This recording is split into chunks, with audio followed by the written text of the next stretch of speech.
Hello everyone, welcome to back my YouTube channel. Today I am going to discuss about hepatitis. Before starting video, subscribe my channel and press the bell icon for upcoming video. So let's start from its definition. Hepatitis is a broad term that means inflammation of liver. It is most commonly caused by viruses but also be caused by drug, mean alcohol, chemicals, autoimmune disease and metabolic abnormalities. जो hepatitis है इसमें क्या होता है कि inflammation हो जाती है। जो लिवर होता है, लिवर का साइज़ काफ़ी लार्ज हो जाता है, नॉर्मल से उसका साइज़ बढ़ जाता है, मीन्स उसमें इन्फ्लामेशन हो जाती है, स्वेलिंग हो जाती है। मोस्टली तो ये प्रॉब्लम होती है जब कोई बॉडी में बाहर से कोई एंटीजन एंटर करते हैं, मीन्स जो माइक्रो ऑर्गेनिज्म होते हैं, वायरसेस होते हैं, वो एंटर करेंगे तो ये प्रॉब्लम होगी पेशेंट को। बट और भी कई कॉजेटिव फैक्टर हैं, जैसे कि कोई ड्रग ले रहा है काफ़ी लंबे समय से, लॉन्ग टाइमली कोई अल्कोहल का यूजेस कर रहा है, तब भी ये पेशेंट को प्रॉब्लम हो सकती है। कोई केमिकल के एक्सपोजर में बार बार आ रहा है, इनहेल कर सकता है केमिकल को, या केमिकल का यूजेस कर रहा है as a drug. Autoimmune disease में क्या होता है कि हमारी बॉडी में जो एंटीजन एंटीबॉडी का रिएक्शन होता है उसको हाइपर सेंसिटिविटी बोलते हैं हम। जब बाहर से कोई एंटीजन हमारी बॉडी में एंटर करेगा तो जो एंटीबॉडीज़ होते हैं वो उसका रिएक्शन करते हैं, उसके अगेंस्ट लड़ते हैं। तो उसके साथ क्या होता है कि हमारी इम्यूनिटी वो काफ़ी स्ट्रॉन्ग होती है। कई बार क्या होता है कि जो हमारे एंटीबॉडीज़ होती हैं वो हमारे ही अगेंस्ट हो जाती हैं, तो हमारी बॉडी को डैमेज करना स्टार्ट कर देती हैं, उसे हम बोलते हैं autoimmune disease. And secondly is metabolic abnormalities. अगर पेशेंट को डाइजेशन सिस्टम में कोई प्रॉब्लम है, उसके लिवर में डाइजेस्ट प्रॉपरली जो फूड खा रहा है वो प्रॉपरली डाइजेस्ट नहीं हो रहा, इसोफेगस में कोई प्रॉब्लम है, उसकी एबनॉर्मेलिटीज़ हुई है, डाइवर्टिकुलम की प्रॉब्लम है, कोई भी GERD की प्रॉब्लम है, जो रिफ्लेक्स हो रहा है, बार बार रिगर्जिटेशन हो रही है पेशेंट को, मीन्स उसका जो मेटाबॉलिज्म है। मेटाबॉलिज्म क्या होता है कि जब हम खाना खाते हैं तो लिवर में उसकी प्रॉपरली मेटाबॉलिज्म होती है, वो डाइजेस्ट होता है हमारे लिवर में। कैटाबॉलिज्म एंड एनाबॉलिज्म होती है, मीन उसकी ब्रेक डाउन होती है, ATP की फॉर्म में एनर्जी बाहर प्रोड्यूस होती है, उसके बाद उसकी प्रॉपरली एब्जॉर्प्शन होती है इंटेस्टाइन में। ये पूरा एक प्रोसेस होता है डाइजेस्टिव सिस्टम का। तो इसमें अगर एबनॉर्मेलिटी हो जाए, मीन्स मेटाबॉलिक में कोई एबनॉर्मेलिटी आ जाए, तो पेशेंट को हेपेटाइटिस की प्रॉब्लम हो सकती है। मीन्स इन्फेक्शन हो सकती है। Itis means infection and inflammation of the liver. Next is aetiological factor. किसके कारण हेपेटाइटिस की जो प्रॉब्लम है हमारी बॉडी में अक्कर होती है? वायरसेस, मैंने अब डेफिनेशन में अभी इंट्रोड्यूस करवाया था आपको कि जो जब कोई बाहर से पैथोजेंस, कोई माइक्रो ऑर्गेनिज्म हमारी बॉडी में एंटर करते हैं तो तब भी पेशेंट को ये प्रॉब्लम होती है। बाहर से बॉडी में कोई एंटर करेगा कोई वायरसेस, तो उसके साथ क्या होगा कि वो हमारी जो बॉडी में रप्चरेशन, डिस्ट्रक्शन करना स्टार्ट करता है। जो सेल होते हैं उसकी डिस्ट्रक्शन होनी स्टार्ट हो जाती है, रप्चर होने स्टार्ट हो जाते हैं, तो लिवर में स्वेलिंग हो सकती है। अल्कोहलिक, सेकंड जो पॉजिटिव फैक्टर है अल्कोहलिक। मोस्टली क्या होता है कि जो अल्कोहल बहुत लॉन्गली क्रॉनिकली ले रहा है, काफ़ी 10 to 20 ईयर्स से इसका जो यूजेस कर रहा है, उसको भी हेपेटाइटिस की प्रॉब्लम हो सकती है। क्योंकि जो अल्कोहल होते हैं, ड्रग होते हैं, वो काफ़ी हार्मफुल होते हैं। हमारी जितने भी वाइटल ऑर्गन होते हैं हमारी बॉडी में, जितने भी इंटरनली ऑर्गन होते हैं, उसमें काफ़ी हार्मफुल रिएक्ट करते हैं। Third aetiological factor is autoimmune hepatitis.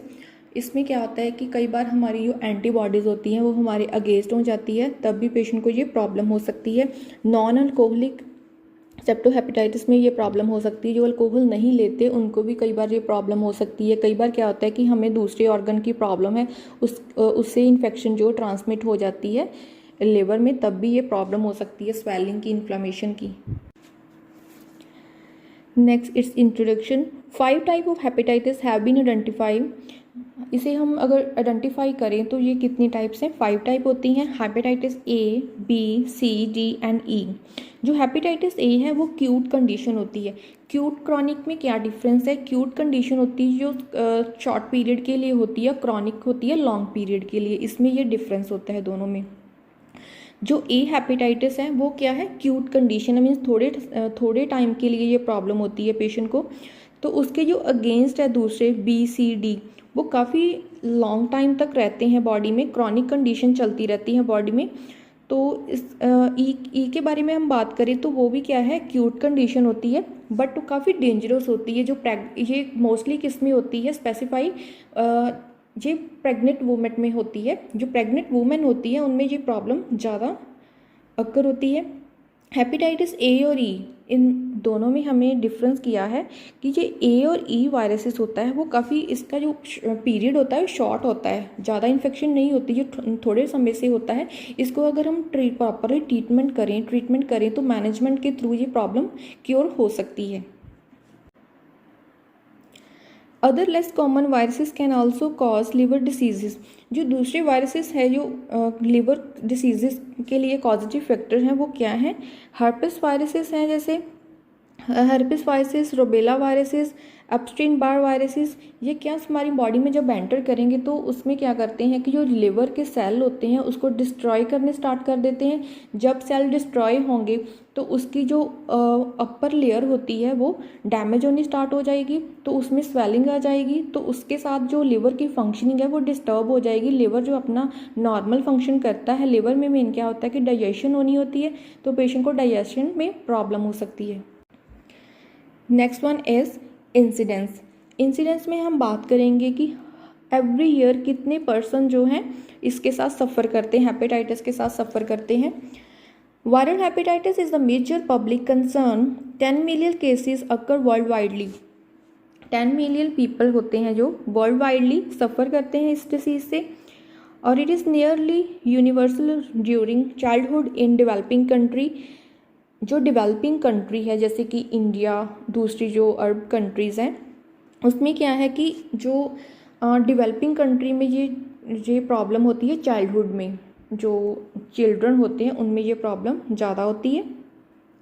India is the hyper endemic for, जो इंडिया है उसको ज़्यादा टारगेट किया गया है कि हेपेटाइटिस ए वायरसेस की इन्फेक्शन बहुत पीपल को होती है ये problem.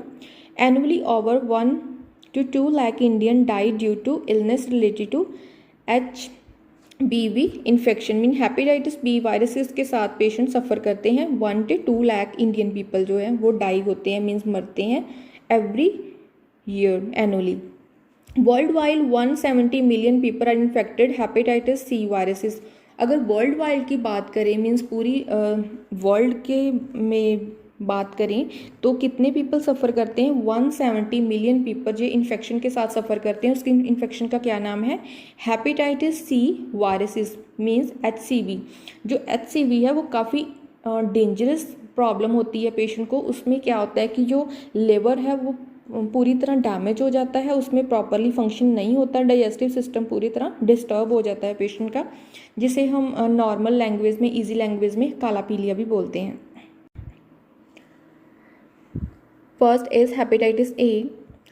The highly contagious hepatitis A viruses is very highly contagious, means जो इन्फेक्शन होती है वो काफ़ी ज़्यादा इन्फेक्टेड करती है पेशेंट को। लिवर की इन्फेक्शन होती है इसमें, और हेपेटाइटिस ए वायरसेस के कारण ये प्रॉब्लम होती है पेशेंट को।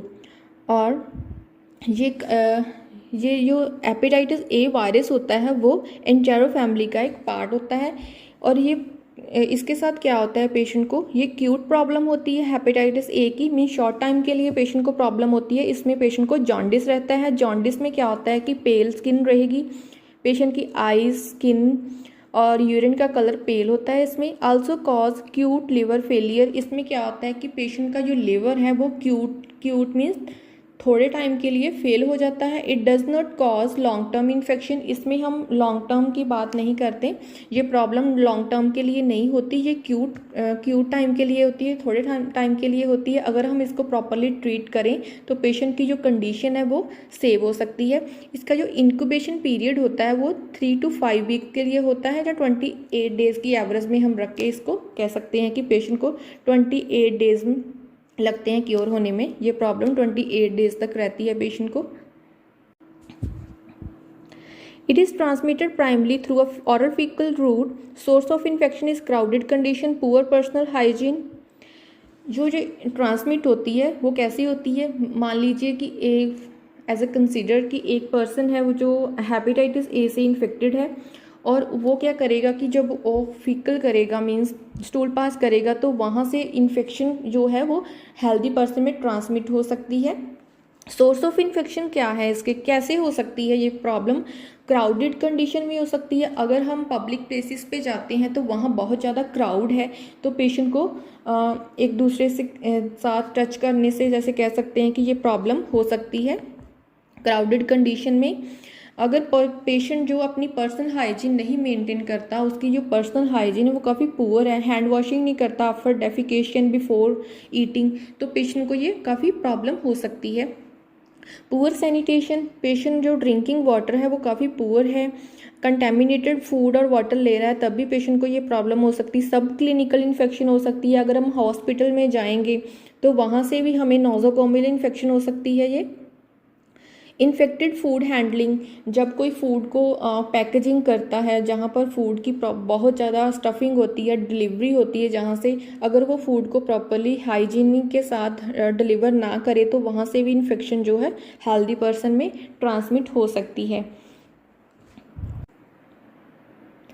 More prevalent in underdeveloped country, people who travel to developing country more likely to get hepatitis A। Sometime क्या होता है कि ड्यूरिंग ट्रैवलिंग क्या होता है कि जहाँ पर ज़्यादा केसेस होते हैं हेपेटाइटिस के, वो दूसरी जगह जब ट्रैवल करते हैं वहाँ के जो पर्सन होते हैं, जहाँ वहाँ के जो निवासी होते हैं जो ट्रांसमिट होंगे दूसरी कंट्री, तो वहाँ पर भी वो हेल्दी पर्सन में ये प्रॉब्लम हो सकती है। अब हम बात करेंगे साइन एंड सिम्टम्स के बारे में। कैसे हम जज कर सकते हैं कि हेपेटाइटिस की प्रॉब्लम है इस पेशेंट को, कौन से सिम्टम्स अराइज होंगे तो हम फाइंड आउट कर सकते हैं कि पेशेंट को हेपेटाइटिस की प्रॉब्लम है। First one is fatigue. अगर पेशेंट को हेपेटाइटिस की ए प्रॉब्लम है, हेपेटाइटिस ए की प्रॉब्लम है, तो पेशेंट को फटीग रहेगी, थकावट रहेगी, वीकनेस फील होगी, फीवर रहेगा, पेशेंट को एब्डोमिनल पेन हो सकती है, नोजिया, पेशेंट सिक फील करेगा, जॉन्डिस हो सकता है, जॉन्डिस उसके स्किन उसकी पेल हो सकती है, आइज पेल हो सकती है, यूरिन का कलर काफ़ी पेल होगा और उसका जो वेट है वो लॉस कर सकता है, ईचिंग होगी उसके स्किन पे, रैशेस होंगे, शार्प पेन इन दी, इसका मेन जो साइन है उसमें क्या है कि शार्प पेन होगी right upper quadrant of the abdomen, जो एब्डोमेन होता है उसके राइट अपर क्वाड्रेंट में शार्प पेन होगी जो अनटॉलरेबल होगी। एनोरेक्सिया होगा पेशेंट को, मीन्स पेशेंट को लैक ऑफ एपेटाइट की प्रॉब्लम होगी, पेशेंट को भूख नहीं लगेगी properly. Next is diagnostic evaluation. कौन से इन्वेस्टिगेशन करके हम फाइंड आउट कर सकते हैं कि पेशेंट को हेपेटाइटिस ए की प्रॉब्लम है? ब्लड टेस्ट करेंगे इसमें properly, 2 kind of antibodies to the viruses, IgM antibodies and IgG antibodies का टेस्ट करवाएंगे। जो IgM है वो क्या शो करेगा कि पेशेंट को एक्यूट इन्फेक्शन है, अगर एक्यूट है तो ऑब्वियस कि पेशेंट को हेपेटाइटिस ए की प्रॉब्लम है। इंट्रोडक्शन में हमने डिस्कस किया था कि जो हेपेटाइटिस है वो लॉन्ग टर्म नहीं है, शॉर्ट टर्म पीरियड के लिए होती है। जो IgG एंटीबॉडी वो क्या शो करेगा कि पेशेंट को इन्फेक्शन है और प्रॉपरली उसने इम्यूनाइजेशन नहीं करवाया, तब भी पेशेंट को ये प्रॉब्लम हो सकती है। Next it's management. There are no drug therapy for the treatment of acute hepatitis A. जो एक्यूट टाइप होती है, मीन्स ये हेपेटाइटिस ए की प्रॉब्लम होती है, इसमें इतनी ज़्यादा ट्रीटमेंट की नीड नहीं होती। Rest according to patient level of fatigue. अगर पेशेंट को ये प्रॉब्लम है तो पेशेंट को एजुकेट करना चाहिए कि रेस्ट करे, हॉस्पिटलाइजेशन करनी चाहिए पेशेंट की, स्मॉल फ्रीक्वेंट फीडिंग होनी चाहिए पेशेंट की, high calories low fat diet होनी चाहिए क्योंकि लिवर में प्रॉब्लम है। अगर पेशेंट को हम फैटी फूड देंगे तो पेशेंट का लिवर ऑलरेडी उसमें स्वेलिंग है तो उसका फंक्शन डिस्टर्ब हुआ है तो पेशेंट फैट को एब्जॉर्ब नहीं करेगा प्रॉपरली, तो रिगर्जिटेशन की प्रॉब्लम हो सकती है। इसीलिए पेशेंट को लो फैट डाइट प्रोवाइड करेंगे। प्रोटीन आर रिस्ट्रिक्टेड, इसमें प्रोटीन को रिस्ट्रिक्ट करेंगे क्योंकि जो लिवर है उसमें प्रॉपरली मेटाबॉलिज्म होती है फैट, प्रोटीन और कार्बोहाइड्रेट्स की, तो अगर लिवर में प्रॉब्लम है तो प्रोटीन को रिस्ट्रिक्ट करेंगे। विटामिन के का इंजेक्शन लगवाएंगे इसमें। IV फ्लूइड प्रॉपरली पेशेंट को एडमिनिस्ट्रेट करेंगे क्योंकि पेशेंट का जो हाइड्रेटेड स्टेटेड है वो काफ़ी लो हुआ है, पेशेंट को काफ़ी वीकनेस है, इसलिए पेशेंट को IV फ्लूइड हम प्रोवाइड करेंगे। इलेक्ट्रोलाइट रिप्लेस करवाएंगे पेशेंट में। इलेक्ट्रोलाइट कौन से होते हैं, जैसे कि सोडियम, पोटाशियम, मैग्नीशियम। अगर किसी का लेवल लो है तो पेशेंट में इलेक्ट्रोलाइट रिप्लेसमेंट करवा सकते हैं। एंटीमेटिक ड्रग्स देंगे क्योंकि पेशेंट को नोजिया वॉमिटिंग की प्रॉब्लम हो रही है तो पेशेंट को एंटीमेटिक ड्रग्स दे सकते हैं। Then second is hepatitis B.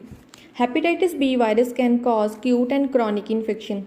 Hepatitis B virus जो होती है वो क्यूट भी हो सकती है, मीन शॉर्ट टाइम के लिए भी हो सकती है और क्रॉनिक कंडीशन भी हो सकती है. इसमें इन्फेक्शन जो है क्रॉनिक और क्यूट होती है. क्यूट हेपेटाइटिस बी इन्फेक्शन में last up to 6 months with or without symptoms and infection person. इसमें क्या होता है कि जो क्यूट इन्फेक्शन होती है, जो क्यूट हेपेटाइटिस बी है, वो 6 months तक पेशेंट को रहेगी प्रॉब्लम. विद मीन्स सिम्टम्स के साथ भी प्रॉब्लम रहेगी, मीन्स पेशेंट को सिम्टम शो होंगे, और विदाउट सिम्टम भी ये प्रॉब्लम पेशेंट को हो सकती है. और ये प्रॉब्लम इन्फेक्टेड पर्सन से पास कर सकती है. Are able to pass 3 viruses during this time. Patient से ये प्रॉब्लम ट्रांसमिट हो सकती है किसी अनहेल्दी पर्सन से हेल्दी पर्सन को. Next, chronic hepatitis B is defined as the persistence of HBsAg for 6 months or for more after acute infections with HB viruses.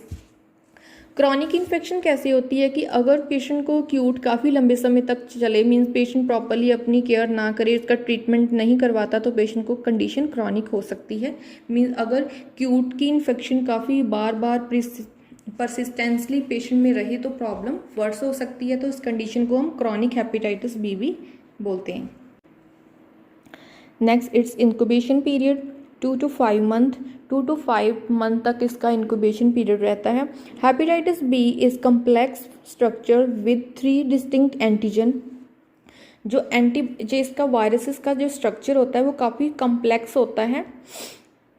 HBAG hepatitis B core antigen, hepatitis B surface antigen and independent protein circulating in the blood. जो इसका structure है उसकी properly हम बात करेंगे कि वो कैसा होता है.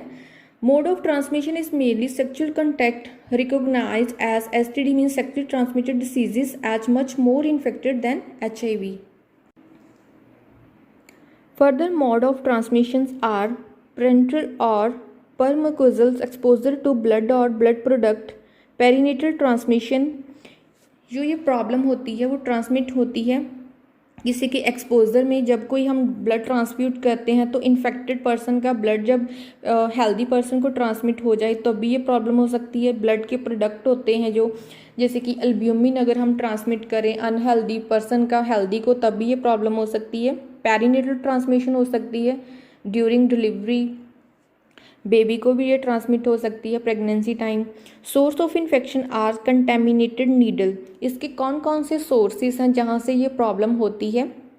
मीन्स जब कोई इन्फेक्टेड पर्सन होगा तो उससे जो इन्फेक्शन है वो हेल्दी पर्सन को ट्रांसमिट हो जाएगी. वो कैसे होगी, सिरिंजेस के साथ हो सकती है. जब हम एक इन्फेक्टेड की सिरिंज दूसरे पे यूज़ करते हैं तो ये प्रॉब्लम हो सकती है. ब्लड प्रोडक्ट जो एक दूसरे के साथ हो सकती है. होमोसेक्सुअल मैन में ये प्रॉब्लम हो सकती है. टैटू बनाते हैं अपनी बॉडी में, उसमें भी ये नीडल यूज़ करते हैं, वो एक दूसरे के साथ शेयरिंग के साथ हो सकती है. Occurring is all age group. जिसकी ये अकरिंग होती है वो ऑल एज में होती है, बट मोस्टली जो हम अगर इसकी रिसर्च करें प्रॉपरली तो यंग अडल्ट में, अगर वर्ल्ड वाइडली इसकी बात करें तो यंग अडल्ट में ये प्रॉब्लम काफ़ी होती है. It is a main cause of cirrhosis and hepatocellular carcinoma world widely. जो इसका मेन कॉजिटिव फैक्टर है वो सिरोसिस है. अगर पेशेंट को लिवर की प्रॉब्लम है, सिरोसिस ऑफ लिवर है, उसके साथ भी ये प्रॉब्लम हो सकती है. मीन्स अगर कार्सिनोमा की प्रॉब्लम है, कैंसरस सेल हैं उसके लिवर में, जो सेल्स हैं उसमें फिब्रॉट बने हैं, तब भी पेशेंट को ये प्रॉब्लम हो सकती है हेपेटाइटिस की. Next, sign and symptoms of hepatitis B. Abdominal pain, इसमें पेशेंट को एब्डोमिनल पेन हो सकती है. डार्क यूरिन आएगा पेशेंट को. Fever, joint pain, loss of appetite, nausea, vomiting, fatigue and jaundice रहेगा. Then it's diagnostic evaluation. First one as blood test.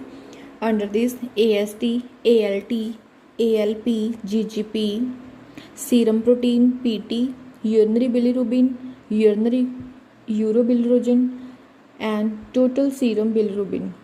इसमें हम ब्लड टेस्ट करवाएंगे पेशेंट के. STT की फुल फॉर्म क्या है, STT टेस्ट क्यों करवाते हैं हम.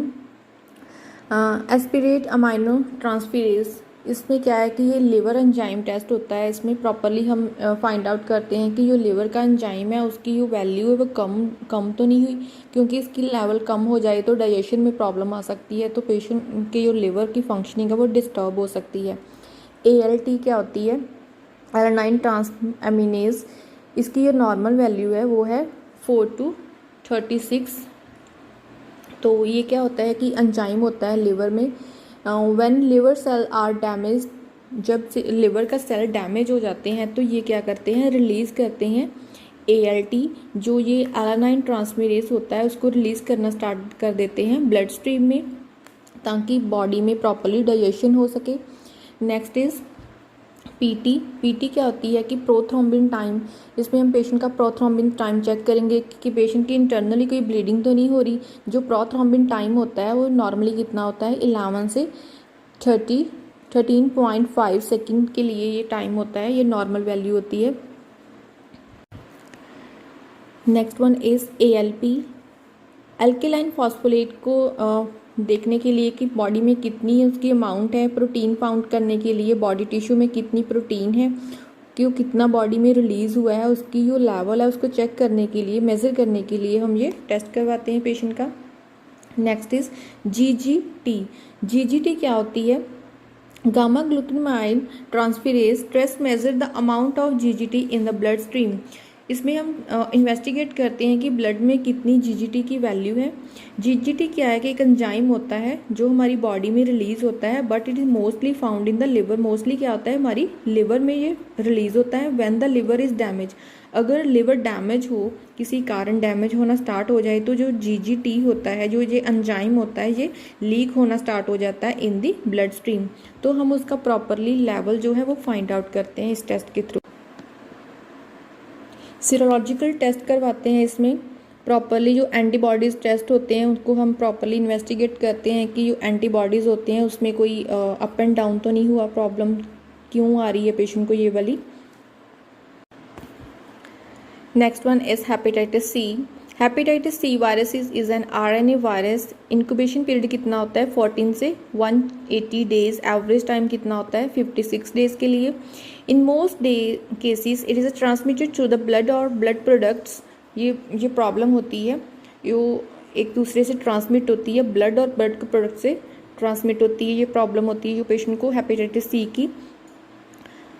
Prior to 1992 it is also transmit through unprotected sex and contaminated and unsterile syringes के साथ और डायरेक्टली कॉन्टैक्ट के साथ ये प्रॉब्लम हो सकती है। It is found in IV drugs user and renal dialysis patient. Renal dialysis patient होते हैं जिनके किडनीज़ में प्रॉब्लम हो, उनमें अगर डायलिसिस करते हैं मीन्स एक दूसरे से ये प्रॉब्लम ट्रांसमिट हो सकती है पेशेंट को। It can result in both cute and chronic illness. ये जो प्रॉब्लम होती है दोनों में हम काफ़ी रिस्की होती है ये problem. Chronic HCV infection result in liver cirrhosis. There is no vaccine for HCV। Then is diagnostic valuation. Hepatitis C antibodies provide करेंगे हम पेशेंट को। HCV genotyping.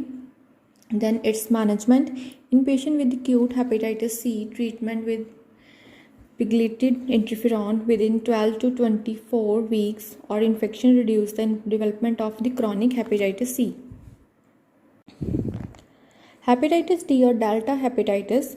Hepatitis D is the defective single stranded RNA viruses. ये जब अगर patient को hepatitis B की problem है तो उसकी ये रेप्लिकेट होती है और इसका इंक्यूबेशन पीरियड कितना होता है, 2 to 26 वीक्स तक रहती है पेशेंट को। Chronic carried of hepatitis B always at risk of transmission. ये काफ़ी रिस्क रहता है ट्रांसमिशन, एक अनहेल्दी पर्सन से हेल्दी पर्सन को ट्रांसमिट होती है। सोर्स ऑफ इन्फेक्शन क्या है कि जो सेम हेपेटाइटिस B वाले जो सोर्सेज होते हैं जैसे कि ब्लड प्रोडक्ट से ये ट्रांसमिट होती है। Hepatitis D infection is only possible if patient is already infected with hepatitis B। अगर पेशेंट को हेपेटाइटिस B की प्रॉब्लम है तो ऑब्वियस पेशेंट अगर अनट्रीट रहेगा, मीन्स ट्रीटमेंट प्रॉपरली नहीं रहेगा, तो पेशेंट को हेपेटाइटिस D की प्रॉब्लम हो सकती है। Next hepatitis E. Hepatitis E viruses is the RNA viruses and incubation period is 15 to 64 days. Hepatitis E virus is a fecal-oral transmission route. Source of infection is contaminated water, poor sanitation found in Asia, Africa and Mexico. More common in adult and severe in pregnant women. Hepatitis E resolve on its within 4 weeks to 6 weeks. Treatment of focus on sportive care and rehydrations and rest. Next is last one is hepatitis E. Hepatitis E viruses is RNA viruses and incubation period is 15 to 64 days. Hepatitis E viruses as a fecal oral transmission route. Source of transmission is water, contaminated water, poor sanitation found in Asia, Africa and Mexico. More common in adult and severe in pregnant women. Hepatitis E usually resolve on its within 4 to 6 weeks. Its treatment focuses on sportive care, rehydration and rest. जो hepatitis E की problem है वो क्या है? RNA means single standard viruses होता है. इसका incubation period कितना रहता है? मीन्स ये बॉडी में जब एंटर करेगा तो कितनी देर तक रहेगा? 15 से 64 डेज तक रहेगा ये. और इसकी जो ट्रांसमिशन होती है वन से दूसरे पर्सन में, फीकल ओरल से होती है. इसके कॉजेटिव फैक्टर क्या है? सोर्स ऑफ इन्फेक्शन क्या है? कंटेमिनेटेड वाटर अगर कोई ड्रिंक करेगा, पुअर सैनिटेशन होगी. और ये मोस्टली कहाँ पाए जाते हैं? अफ्रीका, एशिया एंड मैक्सिको में ये काफ़ी हेपेटाइटिस ई की प्रॉब्लम होती है पेशेंट को. मोर कॉमन इन अडल्ट में ये बहुत ज़्यादा कॉमनली है. और वुमन जो प्रेग्नेंट वुमेन होती है उसमें भी ये काफ़ी सीवियर अमाउंट में इसकी प्रॉब्लम रहती है. जो वुमेन होती है प्रेग्नेंट वुमेन उसमें ये हेपेटाइटिस ई की प्रॉब्लम होती है पेशेंट को. हेपेटाइटिस ई जो होती है वो उसका जो नॉर्मल रिजॉल्विंग होती है वो 4 to 6 वीक तक रहती है. और इसका जो ट्रीटमेंट है वो स्पोर्टिव केयर हम पेशेंट को दे सकते हैं, IV फ्लूइड दे सकते हैं पेशेंट को, और रेस्ट करने के लिए एजुकेट कर सकते हैं. Next is diagnostic evaluation. Anti hepatitis E viruses IgM, IgG इसमें प्रॉपर्ली इन्वेस्टिगेट करवाएंगे कि पेशेंट की एंटीबॉडीज़ हैं उसमें कोई प्रॉब्लम तो नहीं है, उसमें उसकी फंक्शनिंग प्रॉपर्ली है, हमारी इम्यूनिटी तो नहीं वीक है. Next is treatment. There is no specific treatment. इसका प्रॉपर्ली ट्रीटमेंट नहीं है कोई. इसमें कोई नीड नहीं होती कि हम पेशेंट को हॉस्पिटलाइज करें. So guys, it's all about my topic. Today I discussed about liver disease, that is hepatitis. Today I discussed about its definition, types, clinical manifestation, diagnostic evaluation, management and preventive measures. So I hope you understood my topic. If any query related to my topic then ask me in comment section. Thank you so much.